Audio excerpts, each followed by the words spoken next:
Magandang gabi po para sa lahat. Pinagpalang gabi, pinagpalang araw para sa bawat isa. Pakibati niyo yung katabi ninyo. Pakibati niyo nasa online. Praise God. Praise God po. At sa kabila ho ng mga kabisihan ng bawat isa, praise God that we are here to worship the Lord. Amen po. Now as we are coming to the edge of the year 2025, Siyempre, iba po excited na to welcome the new year. At ano po ang madalas nating pagbati sa bawat isa? Di ba? Pinagpalang o kaya naman masaganang bagong taon. Di ba? At kadalasan, pag sinasabi natin yon, ang iniisip natin ay isang maraming pera, tagumpay sa negosyo, maraming achievements, maraming mga recognition na matatanggap. Pero sa totoo lang, hanggat hindi natin alam yung tamang batayan ng totoong tagumpay, hindi natin alam kung ano ibig sabihin ng tagumpay. There must be a standard. Hindi pa pwedeng, pinagpala ako nitong taon na to. Paano mo nasabi? Di ba? Paano mo nasabi? Ano yung pinaka naging standard mo? Ano naging batayan mo na nasabi mong pinagpala ka nga o naging masagana yung iyong taon? Kaya maraming tao, for example, iniisip nila matagumpay sila, pero hindi naman maliwanag sa kanila ano ibig sabihin ng tagumpay. Na importante kasi alam natin ano ba yung tagumpay para sa akin at ano ba yung tagumpay talaga sa larangan ng pananaw ng Panginoong Diyos. Kasi sa marami, maaring tagumpay sila, pero deep within their hearts, they're empty and they have no clear understanding of what it really means. Di ba? Kaya isa lang halimbawa lang, kung hindi maliwanag ang ating misyon sa buhay, sigurado ko punong-puno tayo ng 11 misyon. Tanongin niyo sa sarili niyo, tanongin niyo yung katabi niyo, may konsumisyon ka ba sa buhay? Marami ka bang konsumisyon na naranasan? Ngayon, linawin mo, bakit? Baka wala kang maliwanag na misyon. Di ba?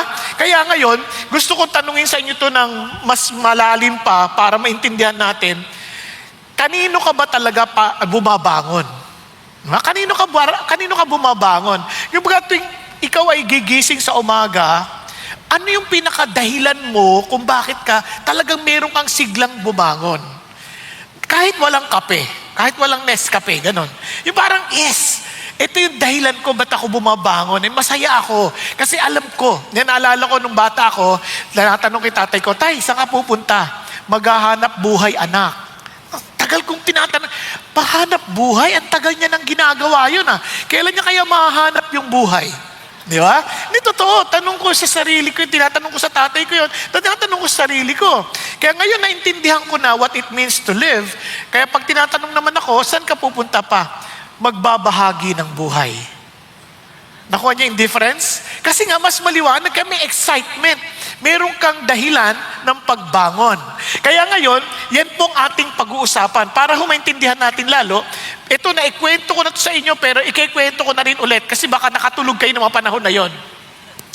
Meron po isang na nag-konsyerto. Actually, hindi konsyerto. Ito ay recital ng piano. Ang ganda talaga ng pagkatugtog. Sa simula na, talagang, alam mo, yung bawat tiglada ng piano, talagang dinig na dinig. And right, yung pagtapos ng pagtugtog niya, talagang, ting! Yung ending niya talagang, nag-fade na yung note, and everybody was mesmerized, and tumayo talaga lahat, standing ovation, palakpakan, talagang sigaw, gaya sila, sigaw, tuwa sila. Tapos, pero yung mukha ng pianista, parang walang kasaya-saya.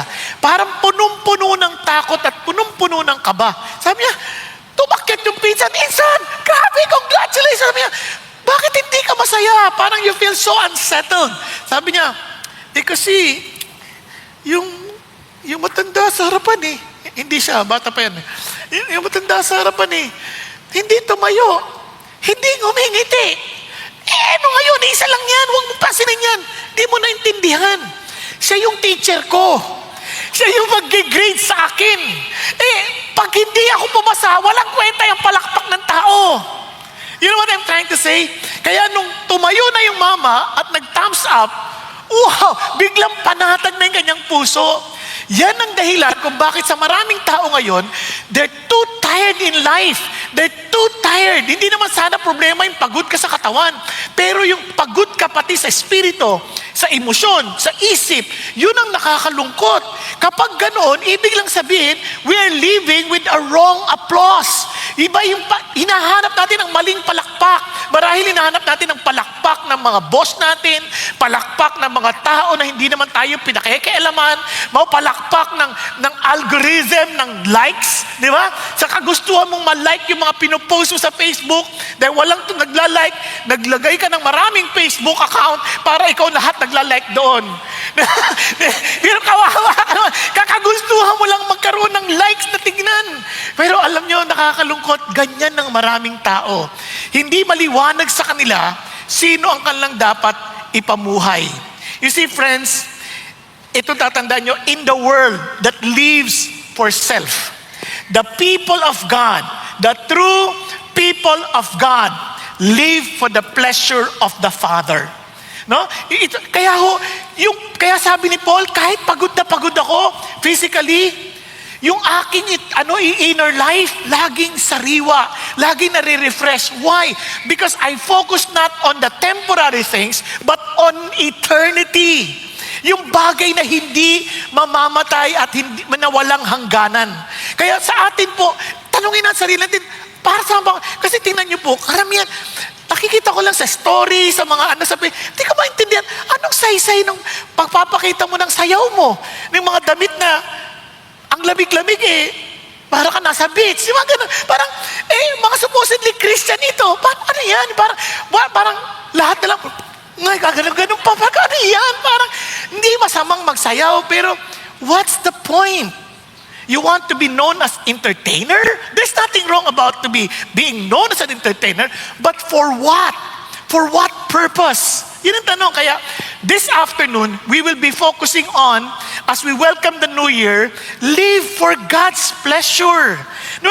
Kung gusto mo talaga matuwa at tiyak ka na maayos yung kinabukasan, naku, live for the person who lives for eternity. Live for the person who owns the whole world, who owns the heavens and the earth.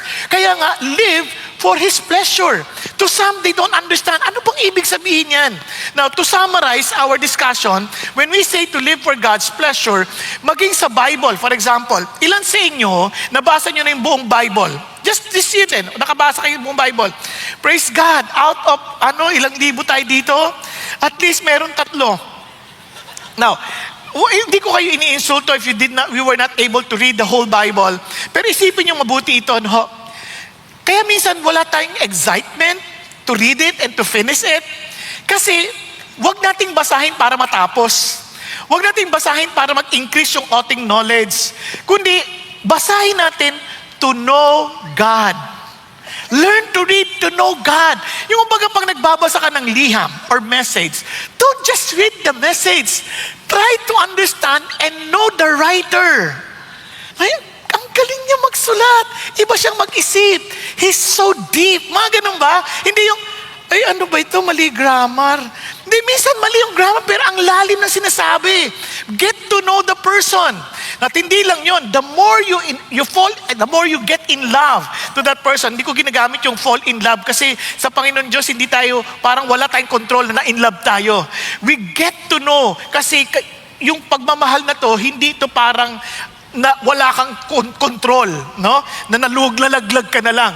Desisyonan mo na to. Nagdesisyon ka dito. Kaya as you get in love with God, gusto mo siyang ibahagi sa lahat. Yung para bagang so proud na kung ikaw yung nagdesisyon na ito na yung buhay ko, ito na yung papakasalan kong babae. Gusto mo pagmalaki, ito yung asawa ko, ito yung mapapakasawa ko. You're so excited to tell everybody. Ilalagay mo sa story, ilalagay mo saan. Di ba? Kasi you want everybody to know, ito yung babae sa buhay ko. O ito yung lalaki sa buhay ko. Nakuha po? Kaya you have to share it, to share God. Not only to share God, but you know for a fact that you live for God. Kaya naman alam mo kung bakit mo gustong bawat isa makaalam nito. So anong ibig sabihin yan? Now, let's start with read to know God. In other words, read the Bible to know God.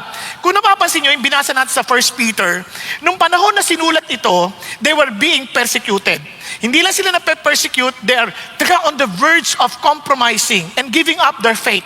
Kumbaga, ito ba yung Ito ba yung, yung parang I did not sign for it. Parang ganyan, I did not sign for this kind of life. Ayoko nito. Bakit ang ganito yung buhay namin? Yan. So ito yon. Basahin natin. Tingnan ha. Therefore, since Christ has suffered in the flesh, arm yourself also with the same purpose, because he who has suffered in the flesh has ceased from sin. Now let's continue. So as to live the rest of the time in the flesh, no longer for the lust of men, but for the will of God. Sa madaling salita, sa mga nalalabi pang panahon ko, hindi na ako mabubuhay para sa pita ng aking laman o ng aking kagustuhan, kundi para sa kalooban ng Diyos. At tinuloy niya, sabi niya, for the time already past is sufficient for you to have carried out the desire of the Gentiles, having pursued a course of sensuality, lust, drunkenness, carousing, drinking parties, and abominable idolatries. Kung magiging honest lang tayo, totoong-totoo to nung nag-celebrate ng Christmas. Hello? Di ba? And they were saying, the reason of the season is Jesus Christ. Pero yung kanilang mga ginagawa, hindi naman para kay Jesus. Diba? Nakakalungkot, ano? Pero totoong nangyayari to. No, tingnan niyo po ha, isa-isahin natin. Therefore, pag nagbabasa kayo ng Bible, pag may therefore, there is something there for. Okay?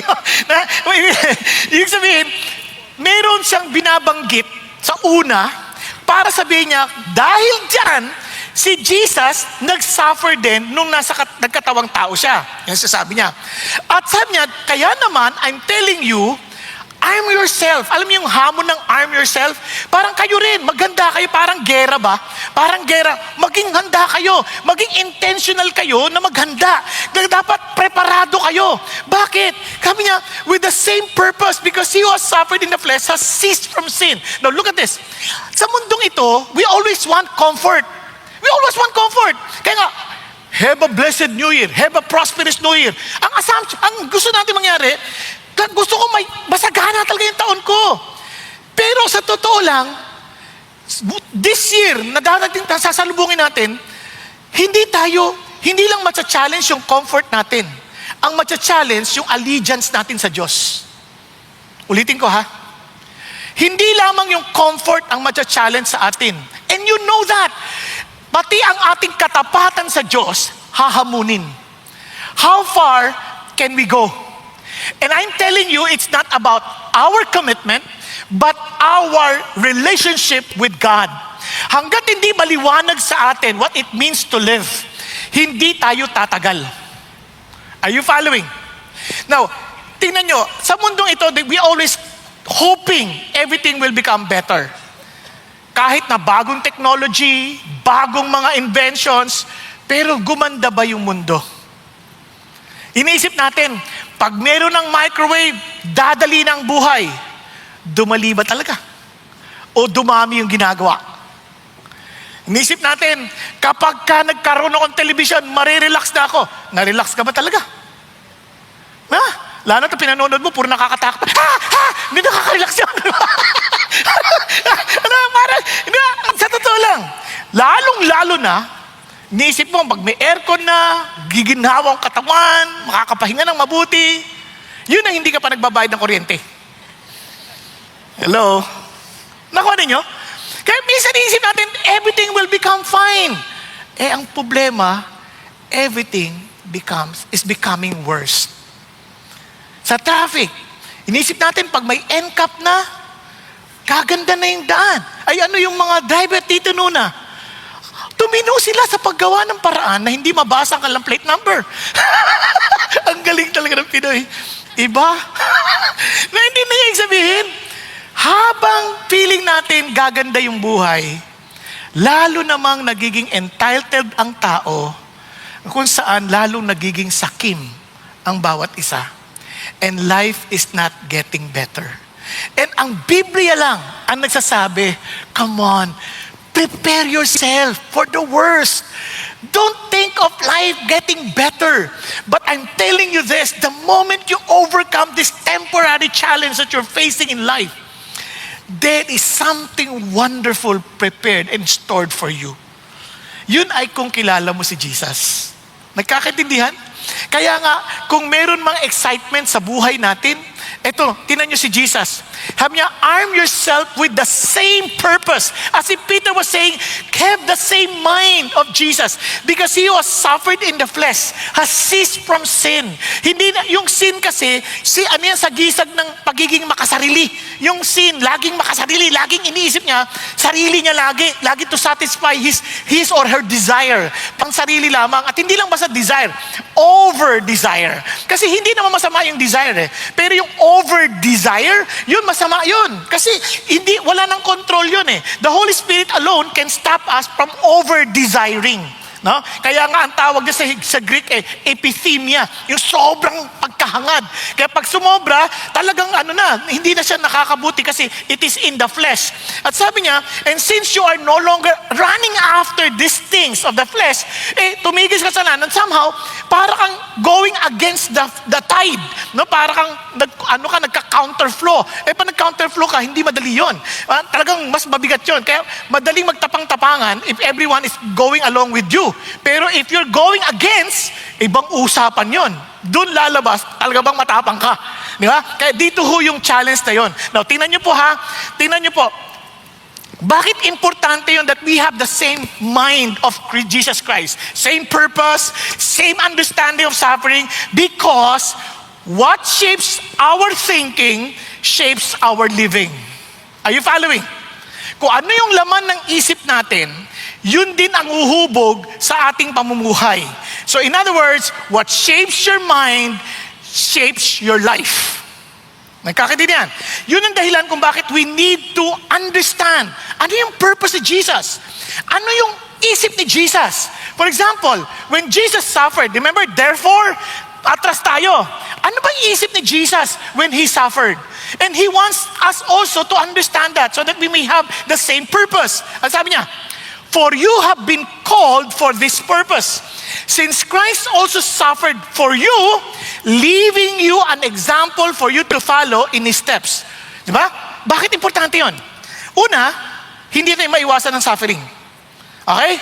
Pakisabi sa katabi mo, magdurusa ka din. Huwag mo na sumpahin. Hindi natin maiwasan yan. Whether you like it or not, mayroong pagdurusa. Hindi natin alam kung kailan, hindi natin alam kung paano, but mayroong pagdurusa. Di ba? Pagtingin mo lang sa katabi mo, oo nga. Hindi. Joke lang. Balik tayo dito. Sabi niya, but, even if we do suffer, huwag kang magkasala ha. Bakit? Who committed no sin. Nagpakita na example si Jesus. Nor was any deceit found in His mouth. Hindi siya nagsinungaling. Kasi ibang tao, para maiwasan ng pagdurusa, magsisinungaling. Sabi niya, and while being reviled, habang siya'y inaabuso verbally or iniinsulto, He did not revile in return. Kasi pag ininsulto tayo, bawi tayo. Hindi pwede yan. Tama? But Jesus Christ gave us this example. And when He kept entrusting, paano niya ginawa yun? He uttered no threats. Kasi kung meron ka namang kakayanan at kapangyarihan para sirain yung kalaban mo, takutin mo na. Jesus had that kind of power. Kaya niyang tawagin ng legions of angels to destroy the enemy. And just imagine, one angel can destroy 150,000, 700,000, 500,000. Sobrang makapangyarihan ito. But He did not do it. Bakit? Tingnan niyo, sabi niya, ang ginawa niya, He kept entrusting Himself to Him who judges righteously.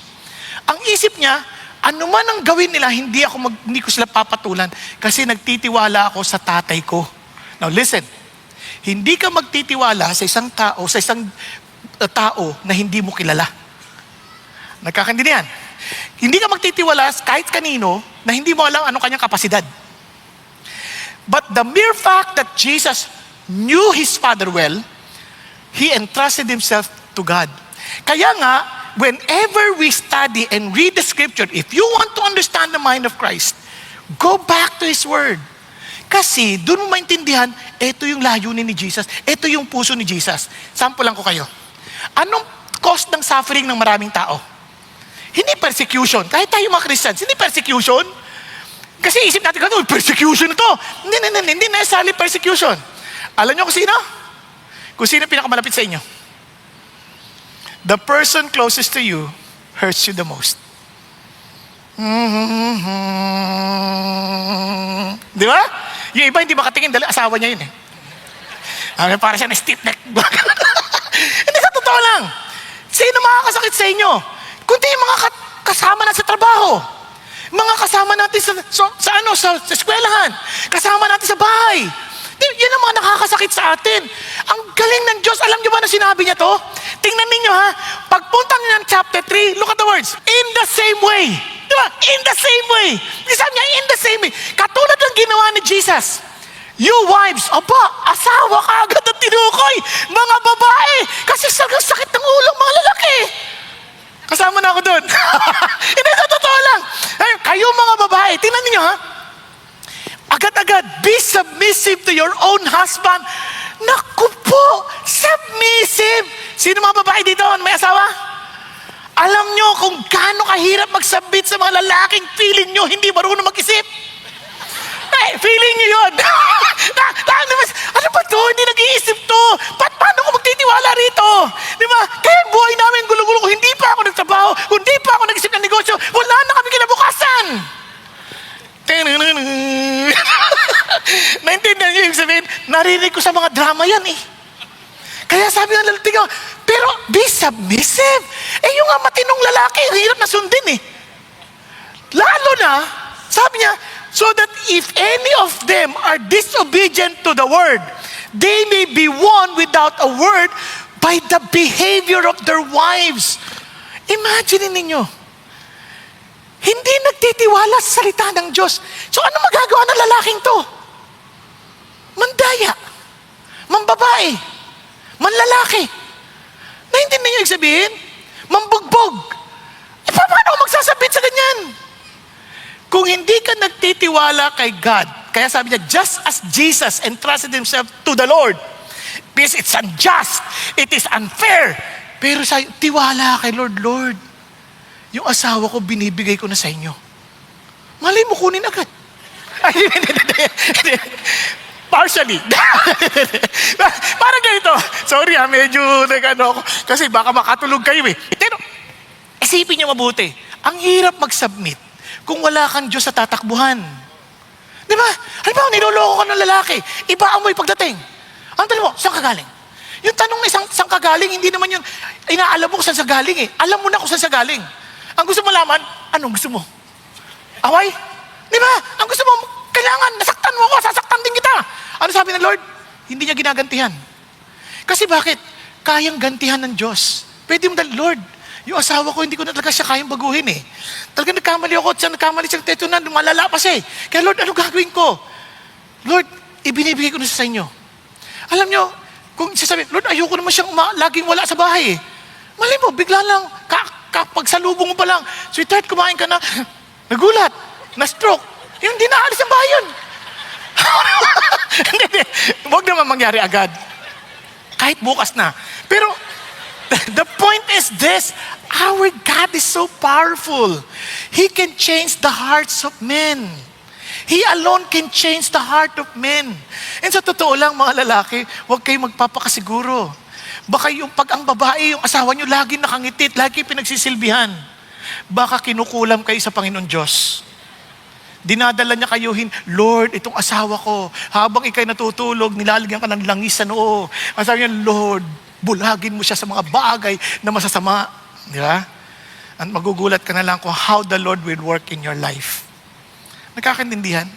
Hindi mo yan magagawa kung walang Diyos na nakikita kang mas makapangyarihan. Kaya minsan kinukuha natin sa sarili nating kamay. Minsan dinadaan natin sa pagsisinungaling. Dinadaan natin sa pananakot. Iiwanan na kita. Hindi nakot. O di sige. Natuwa pa. Nakamayari ka. Di ba? Walang ganon. Hindi mo kailangan takutin. Anong galawin mo? You entrust yourself to the Lord who judges righteously. Hindi siya natutulog. Are you following? No, akala nyo ba lalaki lang? Pati babae. Tingnan nyo you husband. Tingnan mo. In the same way. Kaya laging nilalagay yung in the same way. Kasi ang example kay Jesus. In the same way, live with your wives in an understanding way. As with someone weaker since he's a woman. Now, alam nyo po ba? Kung napapansin nyo lang, ang mga lalaki, sa totoo lang, kasama si Paul huwag kang magkaroon ng sama ng loob sa asawa mo. Kasi ang mga babae kakaiba. Talagang they always think na yung mga lalaki hindi ganun kagagaling. Kaya tinuturuan sila sa lahat ng bagay. Pinapansin ang kanilang pagsubo ng pagkain. Ba't kanya sumubo? Pinapansin pati pag-flush ng toilet. Ba't kanya mag-flush? Pinapansin pati paghugas ng plato. Hindi kanya maghugas ng plato. Na lahat na lang parang wala siyang tamang ginagawa. Ngayon, kung magre-react ka, sasamahan loob mo, at ano kala mo sa akin? Bakit? Hindi ganun eh. So, yun lang, tatakutin din. Hindi. You trust God. Paano? Siya lang ang magbibigay sa'yo ng pagkaunawa sa babae. Alam mo, una-una, kaya naman ayaw niya na may mga tulo eh. Hindi mo ba napansin, siya yung lagi naglilinis. She wants the place to be clean. For whom? For all of you to be healthy. Di ba? Bakit kayo pinapansin lagi ang iyong kasuotan? Ang iyong kasi she wants you to be perfect. Ayaw kanyang mapahiya sa iba. Nobody else can care the way she cares for you. Di ba? Ibang tao, wala silang pakialam sa'yo. Kahit marami ka ng balakubak dyan. Hindi lang papasin, asawa mo, hindi lang balakubak ang kinukuskos, pati ulo mo. Ano ba? Sa sobrang paghahangad nila na huwag ka mapahiya. But you will never understand that unless you are looking at God and seeing the very grace of life, a grace that God provided you. Hindi ka rin mabuting tao, and yet God loves you as you are. God took care of you. God saved you. At doon mo lang marirealize, Lord, kung hindi dahil sa inyo who suffered for my sin, in order for me to be saved, wala akong pag-asa. And don't ever think that we're better than our wives. Kaya doon nahuhulog ang maraming mga tao, mga lalaki. Kasi isip nila, though they want respect, iniisip nila, Lord, I respect you more than I respect myself. Nagkakaintindihan po. Now, tingnan nyo ha, hindi natapos doon. Tinuloy niya pa. Sabi niya, to sum up, ibig sabihin, covering all kinds of relationship, all of you, be harmonious, sympathetic, brotherly, kind-hearted, and humble in spirit. Lahat yan imposible without God. And not returning evil for evil. Kaya bakit may mga road rage? Nagkagit-gitan lang. Hindi yung papayabangan. Di ba? Na-insulto. Babawian ng insulto. Kasi yun ang normal. Pero sabi ng Panginoon Diyos, without knowing Jesus, the way He suffered, not having the same purpose, the same mind, we will return evil for evil. But because we have the same mind of Christ, hindi natin gaganti. But instead, giving a blessing. Sabi niya, for you were called for the very purpose that you might inherit a blessing. Bakit ka mo? Kaya, ba't ko gagantihan yan? Alam ko namang sa langit ako pupunta. Kawawa naman yung buhay niya. Yung kaligayahan niya, panlupa lang. Kawawa naman yan. Naunawaan po? Andiyan pa ba kayo? Kaya alam niyo, maraming hamon na darating sa taon na ito. And I pray, ngayon pa lang pinagpe-pray nyo na, huwag magluko ang inyong asawa. Na ibalik sila ng Diyos. Na kahit yung, Lord, huwag naman pong yung asawa ko maging masyado mapagturo. Naku ha, sabihin nyo sa Diyos, yung mga fears natin, yung mga bagay na concerns natin, dalhin natin sa Diyos. As we get to know God, He is concerned with your relationship, He's concerned with your family, He's concerned with your work, He's concerned with the way you deal with people. Because nobody becomes successful without knowing how to relate. Sikreto, gusto nyo magtagumpay? Relationship, relationship, relationship. Kaya ang turo ng Diyos, relationship, because we trust the God of love. Amen? Kaya yun ang ating inaasahan. Now, tingnan niyo po ba ang amazing part? Tinuloy niya pa, kaya sanctify Christ as Lord in your hearts, always being ready to make a defense to everyone who asks you to give an account for the hope that is in you, yet with gentleness and reverence. Kumbaga, kapag ba't ganyan ka pa rin sumagot? Hindi yung, kasi wala kang faith, ako meron. Hindi ganun. Hindi, walang gentleness dun eh. Dapat nandun yung idea na, Lord, grasya talaga ng Diyos eh. Tinuruan ako ng Diyos. Sa totoo lang, hindi ko rin man din kaya. Magagalitin din ako. Kaya lang, sa biyaya ng Diyos, pinapaalala niya lagi sa akin na, siya mapagpatawad. Kaya ako rin dapat maging mapagpatawad. Because I live no longer for myself, but for Him who died and lived for me. Are you following? Kaya ito yung amazing part dito. Kaya sabi niya, and keep a good conscience so that in the things in which you are slandered, those who revile your good behavior in Christ will be put to shame. Tingnan niyo pa, ito pa yung challenge. For it is better if God should will it so that you suffer for doing what is right rather than doing what is wrong. You mean to say, I may also suffer even with doing what is right? Yes! But if we react or respond according to our calling from God, God is pleased. Kasi nga we live for His pleasure. Kaya wag na wag tayong magre-respond ng hindi nakakatuwa sa Diyos. Kasi siya yung kakampi natin eh. Kung siya pa yung makaaway natin, yari tayo. Wala tayong kalaban-laban. But if God is with us, who can be against us? Pag-isipan nyo. Are you following? Pakisabi mo sa tabi mo, sino ba kakampi mo? Are you living for His pleasure?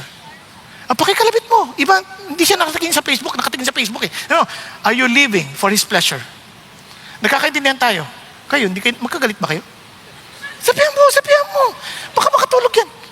Kayo rin, di ba? Nasabihan mo na, bubuti naman. Di ba? Kaya importante po yan. Tingnan niyo po ha, hindi natapos doon. Look at this. For Christ also suffered once for sins, the righteous for the unrighteous. Can you imagine si Jesus dying for the unrighteous? And sabi niya ganoon, to bring you to God. Sa totoo lang, no matter how hard we try, na maging katanggap-tanggap sa Diyos, kung hindi dahil kay Jesus, hindi matatanggap ang ating mabubuting gawa. Walang saysay lahat nitong pagpapagal natin. Kasi kung hindi dahil kay Jesus. Katingnan niyo po, kasi sabi niya, He was put to death in the body, but made alive in the spirit. Kumbaga, even Jesus suffered. For what purpose? Hindi para sa kanyang sarili. Imagine, iniwan niya yung comfort ng heaven. Para ano?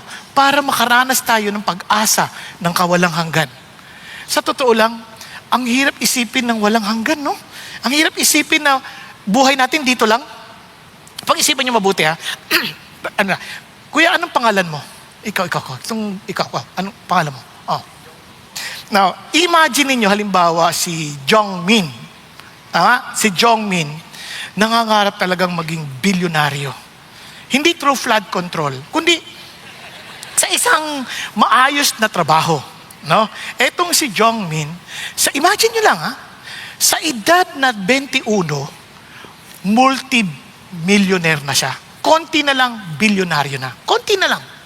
Ngayon, trabaho, umabot, 25 years old, bilyonaryo na. Ngayon, nag-asawa, ang ganda-ganda ng asawa niya. Ngayon, ito, katabi niya, ano pangalan mo iho? Yung naka-true life na itim niya eh. Si Len. Itong si Len, driver ni Jong Min. Driver niya. Ito nakapag-asawa. Ang ganda na pang-asawa. Kamukha ni, sino bang paborito mong artista? Wala akong kilalang artista eh. Ay, kamukha lang naman. No, okay na rin, kamukha na lang. Kamukha ni Heart Evangelista. Ayan, gano'n. Ang ganda. Ito. Tapos itong sayaman niya, yung bahay niya, yung kanyang bahay, maliit lang, mga 5,000 square meter, floor area. Ganun lang. Tapos yung lupain, malaki, nandun, mga 2 hectares, developed land. Tapos ang dami niyang kotse. Sabihin mo lahat ng kotse, meron siya. May payong pa. Tindi. Lumit eh, yaman eh. Di ba? Ang problema, sa edad na 30, nagka-cancer. Sa sobrang stress ng negosyo, nagka-cancer. Stage 7. Para siguradong patay. Kasi pag stage 4, baka makarecover pa eh. Walang stage 7, pero ano lang yun, joke-joke lang natin. So, in other words, talagang patay na to. And sure enough, namatay siya at age 30. Pag-isipan niyo mabuti. Ito nga yung babae, inayos yung mga ari-arian, yung transfer, at lagi niyang kasama si Len. At di naglaon, nagpa-selfie sila, at sila'y naging sila. At sabi ni Len, ang ganda ng iniwan ni Sir. Now, isipin nyo, anong saysay ng lahat ng pinagpapaguran natin kung walang eternity? Think about it. Yung buhay sa lupa, useless. Ang pagmamalaki mo lang, puro hirap. Paano ka bumangon? Paano ka nakabawi? Pero at the end of the day, wala rin pala kung walang eternity. Kaya if we're not living for the right cause and for eternity, anong klaseng buhay meron tayo? Ang lungkot. Kaya nga, ito si Jesus Christ, He was so concerned that He was willing to give up the comfort of heaven to give us that hope. Di ba? Kaya tingnan nyo, ang bait ng Diyos, dahil sa Kanya, ano nangyari sa atin? Sabi niya gano'n, tingnan nyo so as to live the rest of the time in the flesh, no longer for the lust of men, but for the will of God. Kasi alam natin na we cannot live, we can never be welcomed in heaven kung hindi tayo nabubuhay sa kalooban ng Diyos. Kasi sabi ng Bible, depart from me, I never knew you. Only those who do the will of the Father will come and enter. Kaya importante yung sabi niya, now, God has given us the freedom to what? To do the will of God. Alam niyo kung bakit? Ang isip ng tao, ang freedom, yung magagawa mo yung gusto mo. Hindi ganun. Yung freedom is for us to live according to our design. Pag-isipan niyo mabuti. Kung yung isda, at magkaroon sabi niya, gusto ko na maging malaya, umalis sa tubig, tumalon, pumunta sa lupa. Hindi siya magiging malaya sa lupa. Hindi siya magiging masaya kahit anong gawin niya. Anong gagawin niya? Pagdating pa lang sa lupa, wala na yan. Mamamatay na yan. Pero pag nandun siya sa totoo niyang lugar, kasi yun ang kanyang nature, sobrang saya niya sa tubig. Nagkakaintindihan? Kaya maraming tao ganun isip na, I can do this, I can follow my lust. But in reality, you're not designed for that. Kaya karamihan na pumapasok sa ganyang buhay, seemingly happy, but deep within, they're so empty because they are not designed for such. Nakuha ninyo? Kaya ito ngayon, God is giving us once again, bring us back to our original design. Kaya tingnan nyo ha, ang idea ng Panginoon Diyos, kami niya, huwag na kayo magpatuloy sa nakaraan ninyo. Kasi tama na yun. Naranasan nyo na yun. Kung matino kang tao, alam mo it was empty. Alam mo it will never satisfy you. Alam mo it only causing you more pain in life. Yun ang sinasabi niya rito. Kaya sabi niya, I'm not condemning you about your past. I'm giving you hope for the future. I'm telling you this is your new hope. Now ito po, tingnan nyo, ano mga yan? Sensuality, passion, drunkenness, orgies, drinking parties, lawless idolatry. Sa totoo lang, hindi siya masaya. Pero ang bait ng Diyos, binibigyan niya tayo ng bagong pag-asa.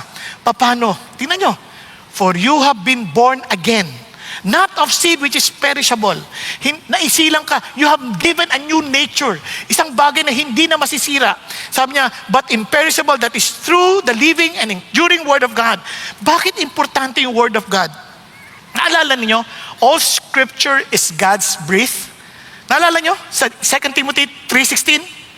Now, alam nyo kung gaano ka-importante yan? Kasi yung Word is life. Kaya sabi ni Jesus, in the beginning was the Word. And the Word was with God. And the Word was God. And in Him is life. And He is the light of the world. Kasi yung Word at saka yung buhay, hindi mo pwedeng paghiwalayin. Kaya nung kinreate ng Diyos ang tao, He breathed on them. Tama ba? Naalala nyo? So they were given life. Yung ginawa sa lupa, naging tao, hiningahan. Kaya nga, man shall not live by bread alone, but with every word that proceeds out of the mouth of God. Kaya nung tao may balik, ma-realize sila to go back to the Word. Kasi tinan nyo ha, anong challenge sa Lord? Don't eat the fruit of the knowledge of good and evil. Ano sinasabi niya doon? You listen to my words. Listen to my instruction. Don't believe yourself. Don't listen to yourself. Sa akin ka magtiwala. But man chose not to listen to God, but they chose to listen to themselves. Kaya death came in. Naintindihan niyo po? Kaya ito ngayon binabalik ng Lord. Gusto ko kayo maibalik ulit sa imperishable Word of God. Ibig sabihin, I'm giving you back life. Kaya habang lumalayo at hindi tayo sumusunod sa Diyos, hindi natin nakita yung buhay. Kaya when we read the Scripture, kaya nagiging patay, kasi we read the letters, but not the spirit of the letter. Kaya once we read the spirit of the letter, which is Jesus Christ, kasi sabi ng Lord, Moses, the writings of Moses and the prophets, they wrote about me. He is the life. Kaya pag nakita mo ulit na in the lens of Jesus, yung Scripture, oh, kaya pala He died for me. Kaya pala may buhay ako ngayon because of Him. Kaya nagkakaroon ka ng uhaw to get to know Him more. Naalala ko, the first time I read the Scripture, naikwento ko na ito sa inyo, ay binato ko po yung Bible. Kasi nga, hindi ko maintindihan. Imagine nyo, Abraham begat Isaac.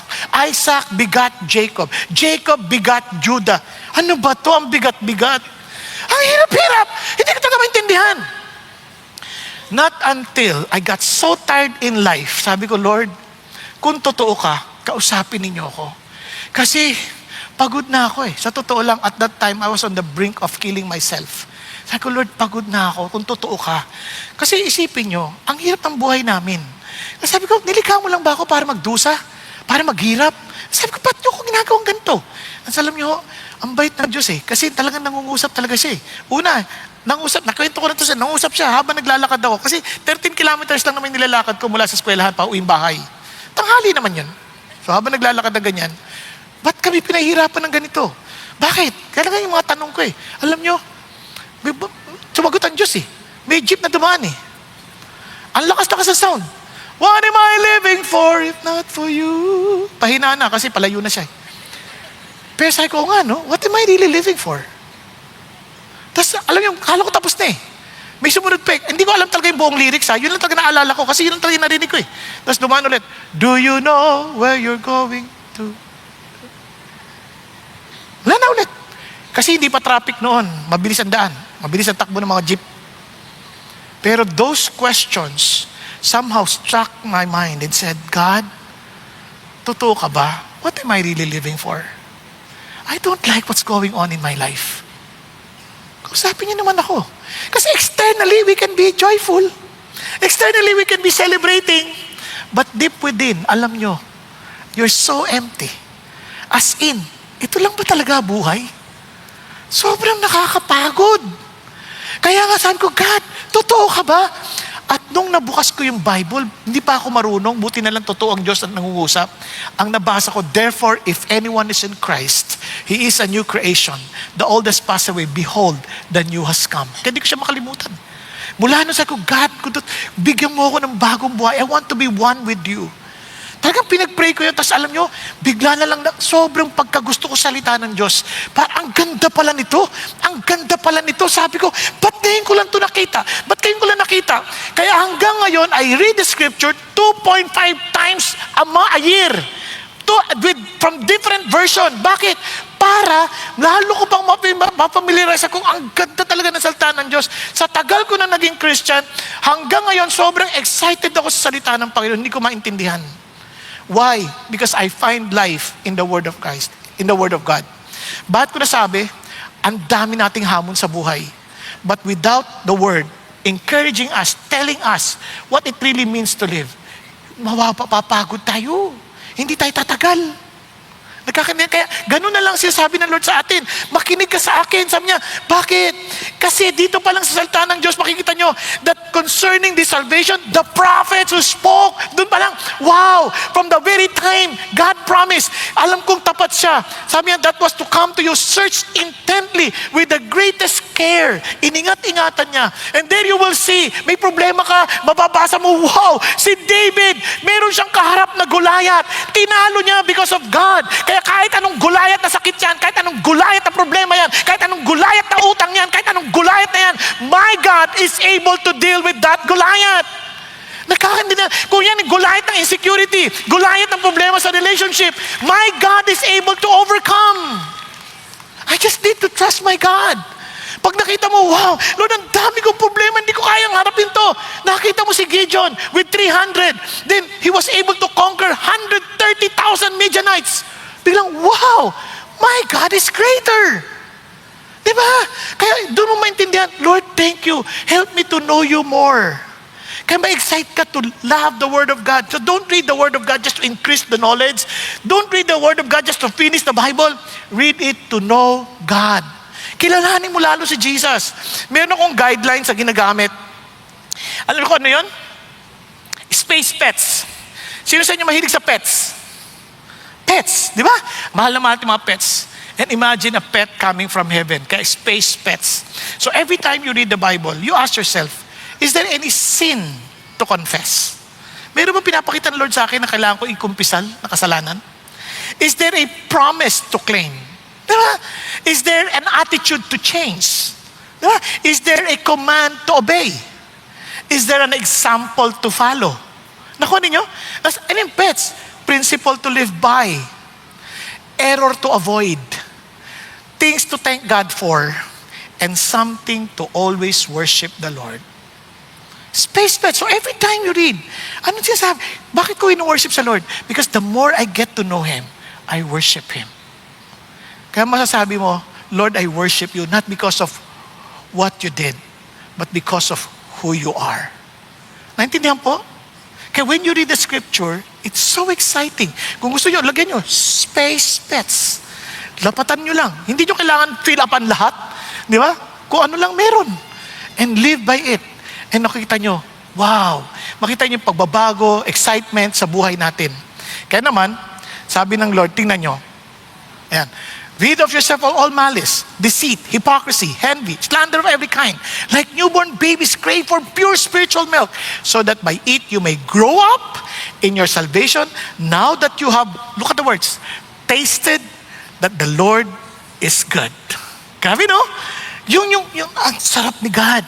Naalala ko yung mayroong mama na nagtuturo, talaga sinisiraan niya si God. Sabi niya, God is not true. Sa convention ng mga pastors, ha? Hindi totoo si God, kalokohan yan. Tapos alam nyo, biglang may mama. So, do you have any question? Tahimik lahat. Biglang may mamang tumayo. Black pastor, minister. Taba-taba. Umakyat. I have a question.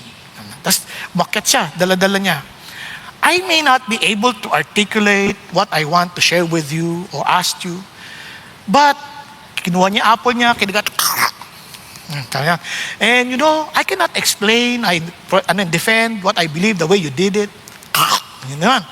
But I have only this question. Sabi, naubos siya ng apple. Is my apple sweet or bitter? How can I answer that? Paano ko masasagot yan? Ikaw kumain. Exactly. You will never know God unless you taste Him as indeed He is good. Kaya read to know God. That you yourself will say, yes, God is good. Kaya hindi mo lang ipapasa yung pananaw, papasa mo si God. Kaya yun ang exciting dito. Yun ang amazing dito. Kaya alam po ninyo, itong nakakatuwa. When we say we love God, ang sinasabi natin, ito, that He is our Lord. Because every time there's storm that would come, it's just a matter of when. It's not a matter of if, when. Darating at darating yan. Sa buhay natin, laging may storm na darating. Ano sabi ng Lord? But everyone who hears these words of mine and does not put them into practice is like a foolish man who built his house on the sand. The rain came down, the streams rose, and the winds blew and beat against that house, and it fell with a great loss or a great crash. Why? Hindi kasi talaga totoong sinusunod si Jesus as His Lord, kundi inaalam lang ang turo. Kaya yun ang katotohanan na kailangan nating matutunan sa buhay. Now let me just share this with you. Sabi ni A.W. Tozer, which he beautifully said, let us start reading our Bibles with the thought that God means exactly what He says. Kaya pag sinabi niya, hawakan natin. Hawakan natin. Kasi totoo siya. Totoo siya. Di ba? Now, let me just share this with you before I proceed to the next point. Si Mary Jones, itong amazing, in the 1900s, actually it was during the 1800s na nakilala niya si Jesus at 8 years old. Tapos sa sobrang tuwa niya when she learned to read the Bible, gusto niya magkaroon ng sarili niyang Bible kasi nakikishare lang siya eh. Sabi niya, Lord, ang mahal ng Bible. Gusto niya sana yung sa translation ng Welsh. Yung Welsh kasi, gusto ko yung Welsh translation. Ang mahal. Talagang hindi niya ma-afford. Iniipon niya taon. 3 years ipon siya, wala pa rin. And sabi niya, ang tangi mo lang pag-asa. Sabi niya, just to get the right name. Sabi niya, ang tangi mo lang pag-asa is to go to Mr. Charles. Sabi niya, because she can give you a Bible. But itong problema, he is 20 miles away from your home. 20 miles! Now, imagine nyo kung gaano kalayo yun. Now, ito po, naglakad yung bata, barefoot, pumunta doon sa bahay, hinanap niya si Mr. Charles. At nung nakarating siya doon, sobrang saya niyang nakakuha siya ng sarili niyang Bible. And the story was spread throughout Britain. At dahil dito, there was a society na nabuo, na pamumunan ni William Wilberforce, na para lang mag-print ng Bible na affordable sa marami. Itong batang to, she could not afford, but she was willing to walk by miles. Tayo, ang palad natin. Because of her, ang Bible napaka-readily available sa atin. Downloadable pa. nandyan na sa mga, pero hindi pa rin natin binabasa. And if we say that the Bible is the Word of God, bakit hindi natin binabasa? Ang laking disconnect, no? Tarararan. Naintindihan niyo po? Kaya magtataka tayo, bakit ang buhay natin gulo-gulo? Ang sarap ng buhay. Hindi siya mahirap. Minsan, mali lang ang ating pinamumuhay. Go back to the Word. Trust the Lord. Hindi mo makita agad yung effect, but you will see. Grabe ang buhay na binibigay nito. Dahil, man shall not live by bread alone, but with every word that proceeds out of the mouth of God. If 2026 is going to be different, it won't start with the new resolutions. It will start with new thinking shaped by Scripture. Nagkakaintindihan tayo. So, with that in mind, let's share God. I-share natin si God. Tingnan sabi sa 1 Peter, in all this they are surprised that you do not run with them into the same excesses of dissipation. And they malign you. No, itong amazing, no? Nagbago ka. Tapos sisiraan ka pa. Bakit ganun? Kasi nga, faithful living invites surprise and resistance. Alam mo, hindi ko biglang, kasi sa totoo lang ganito yan. Yung mga taong nagagalit sa atin, gusto rin nilang magbago. Kaya lang hindi nila alam kung paano. Kaya ang gagawin nila, sisiraan ka, ba't ka nagbabago? Hindi dapat yan. Dapat pare-para tayong sira buhay. Are you following? Kaya nga, faithful living will eventually feel foreign. Ang labo nito para hindi yan makatotohanan. Totoo ka ba talaga o nagkukunwari ka lang? Di ba? Kasi yung holiness always looks strange before it looks attractive. Kasi hanggat hindi nila mismo maintindihan, hindi nila ito ma-appreciate. Kaya nga sabi niya, anong gagawin mo? Kaya sabi niya, but they will give account to Him who is ready to judge the living and the dead. Kumbaga, don't be pressured with what they say because at the end of the day, si Lord pa rin ang judge. Siya pa rin ang judge. Hindi naman sila eh. Si Lord pa din. At itong nakakatuwa, dahil naintindihan mo that they too will give an account to God, ayaw mo rin silang mapahamak. Kasi ano sa isay ng yaman din sa lupa kung ang kaluluwa mo forever, for eternity, sinisira ng impyerno? Ano ba yan? Nakakatuwa ba yun? Anong kwenta nung okay, nag-i-enjoy ka sa pambababae mo ngayon? Ilang taon lang yan. Una, hindi pa sa eternity pinag-uusapan natin. Tatanda rin yan, papangit din yan. Sorry ha, pero totoo naman yun eh. Hindi naman forever maganda yan. Magkakaguhit-guhit din ang mukha niyan. Kahit anong pahid nila ng BCO, magmumukha pa rin coconut yan. Naintindihan ninyo? Manunuyo pa rin yung dating berding buko, magiging brown pa rin yan at maraming magkakabuhok-buhok na hindi mo maintindihan. Bakit? Kasi walang taong hindi tatanda. Tingnan nyo lang yung katabi nyo. Diba ang bata niyan dati? Pero ngayon, kahit ano pang sabihin natin, tatanda at lilipas din kayo. Diba? Yan ang malungkot na katotohanan. Kaya haharap tayo kay Lord. Sana kung ganun lang, harap ka pa kay Lord. Ano kaya ang sasabihin sa atin ng Panginoon Diyos? You see, gospel proclaim so people may truly live. Gusto natin silang mabuhay. Kaya tingnan nyo, sabi niya, for the gospel has for this purpose been preached even to those who are dead, that though they are judged in the flesh as men, they may live in the spirit according to the will of God. Bakit importante yan? Kasi itong mga taon to, naging Christian sila, they follow the Lord, and since they believe in God, kahit na pinagpapatay sila ng mga tao because of their judgment, sabi niya, but they live because they believe in God. They believe in Jesus. Kasi sabi niya, at the end of the day, na-judge sila ng flesh as men, but they may live in spirit according to the will of God. Bila magpapasalamat sila, Lord, thank you. Thank you sa pag-share mo ng gospel sa akin. Thank you. Dahil dito, nandito ako sa Panginoon Diyos. Are you following? Pero itong amazing. Tingnan nyo ha. Kaya, relax lang kayo. Si David A.W. Tozer, nag-attend na isang funeral. At sa funeral service na yun, sabi niya, na-notice siya, sabi ng pastor, and our brother is now with the Lord. Sabi niya, I could not understand what he was saying. Sabi niya, bakit? Hindi ko nakitang uhaw sa salita ng Diyos ang brother na yan.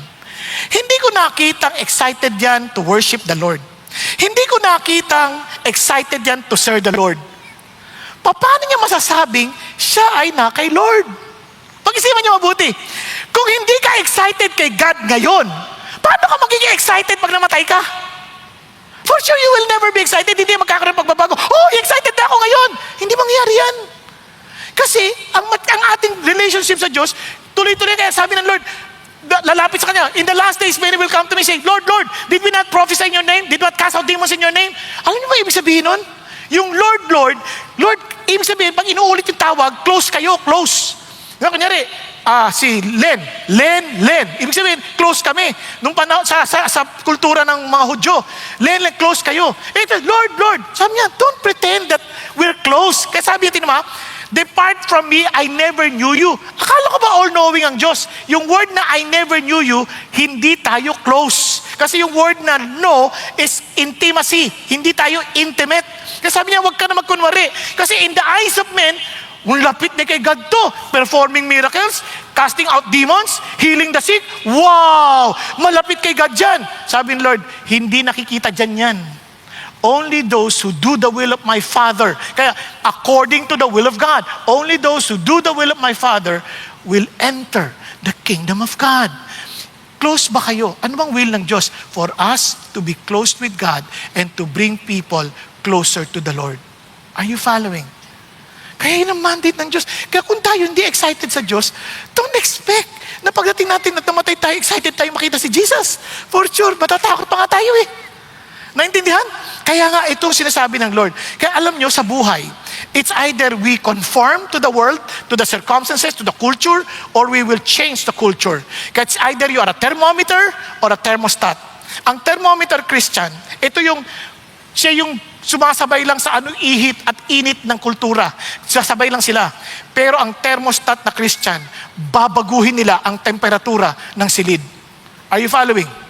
Tanong mo sa katabi mo, thermometer ka ba o thermostat? Di ba? Sa pamilya, sasabihin, ang gulo-gulo ng pamilya namin.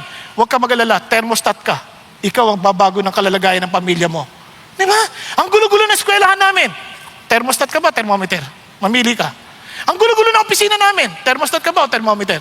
Ang gulo-gulo ng bayan namin, thermostat ka ba o thermometer? I pray that we are thermostat because we have the power from the Spirit of God to change. The power to bring change in our surroundings because we are the salt and light of this world. Kaya wag natin kalimutan kung sino tayo. So paano? Ang sabi niya, kasi the end of all things is near. Therefore, be of sound judgment, sober spirit for the purpose of prayer. What Peter is reminding us is this. Itong taon na to, pray for one name. Pray as in for one conversation. 1 year. Each one. Raise one. Yun ang ating prayer. Lord, tulungan mo ako that we may, every one of us, isa lang. Not that we will double our numbers, kunit makapag-grace kami ng isa that we will see a soul saved in eternity. Di ba? Isipin mo yun. Hindi naman kinaawa sa Pilipinas. Ang hihirap ng mga tao, tapos sa impyerno pa pupunta. 120 million Filipinos. Makakuha naman tayo. Kaya, yan ang iniiyak ko sa Diyos. Lord, kaya minsan, nung feeling ko na parang mamamatay na ako, sabi ko, God, isang buwan na ako nagbe-vertigo. Ano ba ang problema? I was so down and I was asking God, kasi nabasa ko, for me to live is Christ and to die is gain. Because I'm excited also to see Jesus, I want to die. But because I want to still reach out and help you in your spiritual growth, I want to live. Bigla ako tinanong sarili ko, Lord, ba't ba ako gustong mamatay? Dahil ba napapagod na ako sa sakit ko? O dahil gusto ko lang makita ka na? Mag-isipan nyo. Yung iba, gusto ko na mamatay dahil ko utang. O ganun. Dahil, Lord, gusto na kita. Pero, Lord, gusto ko ba talaga mabuhay dahil gusto ko pang makatulong sa ibang tao at makaabot sa mga kaluluwang gusto nyo iligtas? And I praise God. He answered my prayer. Nahanap yung sakit ko. At wala na akong vertigo. Praise the Lord. At alam nyo kung anong dahilan? Kayo. Hindi, joke lang. hindi kayo. Pero alam nyo, ang nakakatuwa ang Diyos. Bakit? Sabi niya, you still have souls to reach out. You still have souls to reach out. Yun ang hamon ng Diyos sa akin. Kaya yun din ang ating prayer. Bawat isa, God is not telling you to reach out to everybody. He's just asking you to reach out one. Every year. Prayer natin, Lord, pag-pray ko. Now, tinan niyo po kasi alam nyo, kapag gusto at naiintindihan bakit, maraming dahilan. Pero pag ayaw, ang daming paraan. Pag ayaw, ang daming dahilan. Tama ba? Naalala ko tong ali na to, nabulag siya. And he wants to share the gospel because sobrang katuwa niya sa Panginoon Diyos. I may be blind, but my spirit is, sabi niya, has a clear vision. Alam niyo, ginawa niya, kumuha ng Bible. Nilagay niya sa John 3:16, tinaturin. Saan yan John 3:16? Pupunta siya sa mga tao. Ay, tulungan mo ako, bulag ako. Hanapin mo nga yung John 3:16. Yan. Tapos sabi niya, pwede mo bang basahin para sa akin? Opo. Anong ibig sabihin, iho? Ganyan ba? Ganito po, sabi dito, ganito. Kayo ba, tinanggap mo na rin ba si God? Naniwala ka ba sa Kanya? Hindi pa po. Paano po ba? Doon siya nagsishare ng gospel. At ang dami niyang na-share na mga tao because she was blind. And alam niyo po, ano excuse natin? Matanda na ako, hindi na ako makapagsalita ng maayos. Alam mo, minsan sabi ko, the Lord loves you, wala na akong ngipin, hindi na napantindihan. Wag. Sa totoo lang, minsan hindi salita ang kailangan nila. Katotohanan mula sa ating buhay. Naalala ko isa sa mga atheist na nag-attend sa apologetics ni Alexander McLaren. Nung umuwi siya, lumapit siya kay McLaren on the last day ng kanilang series. Sabi niya, I'm now a Christian, a follower of Jesus. On what topic that really challenged you and really brought you to the Lord? Sabi niya, no. It was the old woman whom I helped crossing the street. Kasi nadapa, tinulungan niya. Sabi niya, pero I saw the joy in that person. Sabi niya, do you know my Jesus? Sabi ng matanda, you should know Him. Don't ever allow the night to end without knowing Jesus personally. And because of such joy, sabi niya, I came to know the Lord. Alam niyo, minsan hindi naniniwala ang tao sa atin. Hindi nakikita sa buhay natin. Tayo, alam niyo, si Lord, pagpagod ka, bibigyan ka ng pahinga, pero yung mukha mo hagad na hagad. Pagpagod ka, sa totoo lang, the Lord will give you rest. Pero hinang-hina ka din. Diba? At saka, ang saya-saya ng Christian. Alam mo yun? Walang katunayan. Di ba?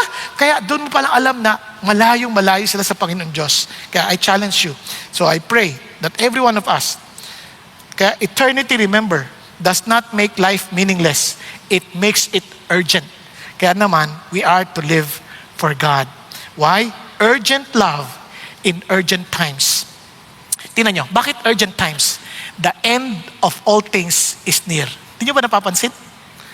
We are getting nearer to the end. And sabi niya, therefore, be of sound judgment and sober spirit for the purpose of prayer. Ano sinasabi niya? God wants us to have clear thinking. No? Serious prayer. Yun ang gusto niya. Kailangan maging seryoso tayo dito. And look at what he said. Above all, keep fervent in your love for one another because love covers multitudes of sins. Habang pinapersecute tayo, hindi dapat tayo magkakalayo, lalo tayo magtulungan. Habang maraming mga pagsubok, handang nahahamon tayo with moral confusion, lalo tayo nagtutulungan, nagmamahalan. And we can exercise that through small groups. Kaya we encourage everyone to join. Bakit? So that we can exercise true love. Bakit ang sabi ni Jesus? By this all men will know that you are my disciples because you have love for one another. At hindi lang yun. Sabi niya, be hospitable to one another without complaint. God wants us to what? Yung bang opening our life, not just our home. Talagang we want people to be welcome. We want people to sense, ito yung totoong Christians. As each one has received a special gift, employ it in serving one another as good stewards of the manifold grace of God. Ano sinasabi ng Lord? Lahat tayo may gift. Kung mayroon kang gift speaking, gamitin mo. Gift of service, gamitin mo. Whatever gift it is for what? Do all things that God may be glorified through Christ Jesus. Ano sinasabi niya? God wants us to be self-controlled minds, sober prayer lives, and give stewarded for God's glory. Huwag natin gamitin yung gift natin para sa sarili nating kapakanan. It is for God's glory. Now, bibigyan ko yung example. Alam niyo, mayroon tayong kapatid, praise God. Siya po ang naging MVP ng UAAP. Itong recent lang. And alam niyo, I thank the Lord for that gift. At yung gift na yon, He used it for the kingdom of God. Let's hear him live to testify about how the Lord used him and how the Lord caused him to speak for Jesus. Di ba? Andito po si Michael Phillips. Magandang gabi po sa inyong lahat. Gusto ko po ibahagi ang aking testimony sa pamamagitan ng Tagalog. So sana maintindihan niyo ang aking Tagalog po. So sobrang blessed po ako na lumaki ako sa isang Christian household na may dalawang parents at may dalawa akong kuya na pinakilala sa akin kay Jesus at an early age. So I grew up with a relationship and knowledge of Jesus. However, for many, many years, I struggled deeply with lust, sexual sin, and especially pornography. It covered me neck deep in shame, regret, and total darkness. Talagang madilim yung buong mundo ko. I would sin, feel horrible about myself, promise not to do it again, only to fall into it time and time again. Paulit-ulit ito nangyayari sa akin. It became a cycle that I could not escape. I was very afraid to tell anyone, not even my own family, because of the immense shame I felt. To make matters worse, I kept hearing so many voices from the enemy telling me, "You're a hypocrite. You will never stop this. You cannot escape wallowing in your shame." I'm sure na marami sa atin narinig yung boses na yun. I realized that I was trying to fight a spiritual battle with worldly weapons, and I could not defeat this battle on my own. By God's grace, He moved mightily in my life. God spoke to me through a famous Christian song entitled Oceans. I felt His presence, embrace, and comfort. He assured me that He is with me. I cried so hard and begged Jesus to save me from my pornography addiction. Through that powerful encounter with Jesus, I was reminded that I am no longer a slave to sin and I belong to the Lord. I decided to surrender my life to Jesus Christ fully, and by God's grace, He has granted me freedom over my struggles. Praise God, praise God. Fast forward a year later, I had just graduated from Homeschool Global, entered De La Salle University, and I was preparing for my very, very first season in the UAP. So during this season of my life, I felt God speaking to me. Sinabi niya po sa akin, "My son, I will give you a platform, and I want you to use it to spread my name and my glory." Now from that moment, I knew ito na yung purpose ko sa buhay ko. Ito na yung calling at ito na yung trabaho ko para sa kingdom ni Diyos. To use basketball as a way to preach the gospel of Jesus Christ. Praise God. I wanted to use every single opportunity that basketball gave me to speak about what Jesus had done in my life and how He saved me from my sin. When I entered LaSalle, I was blessed to come across Elevate Taft. So Elevate is CCF's youth movement. They were worshiping and doing Bible studies in the middle of campus. It was there that I met Hans Tan and AJ Sion. They would always visit me and the team after our trainings. They would pray for us, they would guide us, and share God's word with us. Kaya ang tawag namin sa kanila, ang prayer warriors namin. In fact, they were one of the major reasons why I was so encouraged to be vocal about my faith on and off the court. Now, fast forward ulit. During the UAP season 88, my very last season in the league, our team experienced many trials. Ang dami talaga nangyari, ang hirap talaga yung pinagdaanan namin nitong season na to. Daming injuries, madaming suspensions, daming nakasakit, losing streaks, and mountains of self-doubt. Not only was I doubting my basketball skills, I was starting to doubt God's plan in my life. However, in the midst of the storm, Jesus reminded me of this verse in James 1:2-4, which says, "Consider it all joy, my brethren, when you encounter various trials, knowing that the testing of your faith produces endurance, and let endurance have its perfect result, so that you may be perfect and complete, lacking in nothing. Truly, we will never go wrong when we persevere and trust the Lord. The valleys during that season prepared us for the peak that Jesus was leading us to. Jesus allowed us to go to rock bottom to show us that He's the rock at the bottom.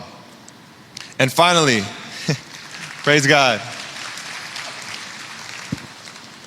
And finally, when the dust settled, the trials finished, and the battle was over, Jesus Christ blessed us with the championship.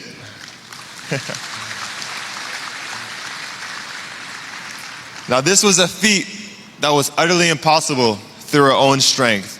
It was God who brought us out of that storm. It was God who woke us up every day with the energy and the passion to continue training and to continue grinding, even with no clear future in sight.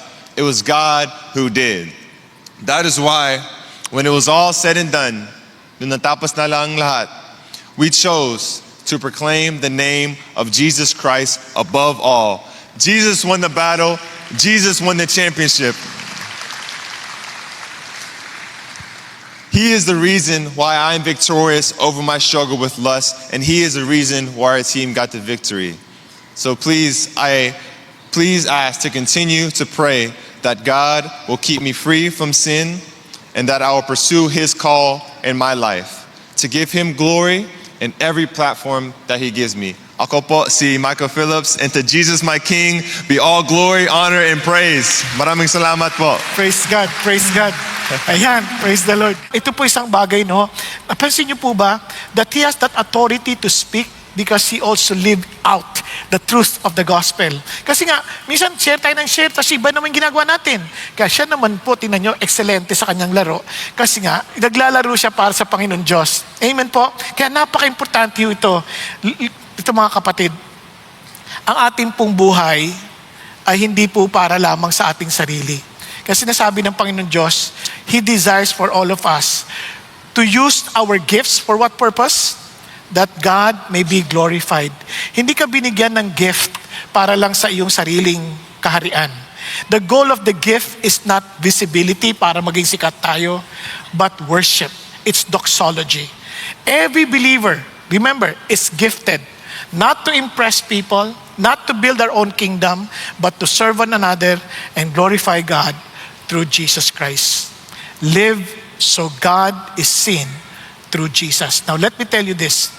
In 2026, we likely bring increase in moral confusion, cultural pressure, spiritual apathy, gospel resistance.